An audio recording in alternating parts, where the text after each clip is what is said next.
కొరుట్ల నియోజకవర్గంలో ఏకైక వ్యవసాయ ఆధారిత పరిశ్రమ ముత్తంపేట షుగర్ ఫ్యాక్టరీని అసెంబ్లీలో ప్రారంభిస్తామని బట్టి విక్రమార్క చెప్పడం కొరుట్ల నియోజకవర్గ ప్రజలందరి రైతుల పక్షాన వారికి ధన్యవాదాలు తెలియజేస్తున్నాం. ముఖ్యంగా ముఖ్యమంత్రి రేవంత్ రెడ్డి గారు ఈడ బస చేసి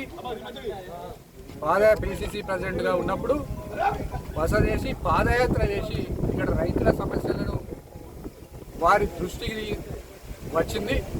కాబట్టి ఇవాళ ఒక అడుగు ముందు పడ్డది ఇవాళ షుగర్ ఫ్యాక్టరీ తెరచడానికి. ఏదైతే నెక్స్ట్ 2025 డిసెంబర్ 25న డిసెంబర్లో ప్రారంభిస్తామని ఏదైతే ఇక్కడ షుగర్ ఫ్యాక్టరీ సభా కమిటీ చైర్మన్ శ్రీధర్ బాబు చెప్పడం జరిగిందో దాని ప్రకారం ఇవాళ అసెంబ్లీలో చెప్పడం జరిగింది.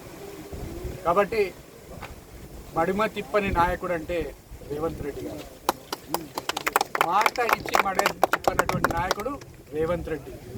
మాట ఇచ్చి తప్పేటోడు కేసీఆర్. ఎందుకంటే షుగర్ ఫ్యాక్టరీ 100 రోజులలో ప్రభుత్వం స్వాధీనం చేసుకుంటా అని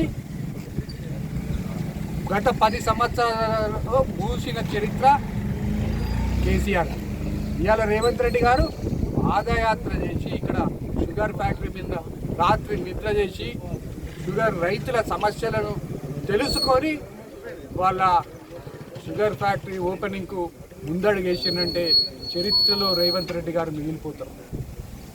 ఈ తెలంగాణ రాష్ట్ర చరిత్రలోనే రేవంత్ రెడ్డి గారు మిగిలిపోతారని తెలియజేస్తున్నారు. రైతులందరూ కూడా సంతోషంగా ఉన్నారు. షుగర్ ఫ్యాక్టరీ తోటి ఈ ప్రాంతం అంతా సస్యశ్యామలమవుతుందని తెలియజేస్తున్నారు.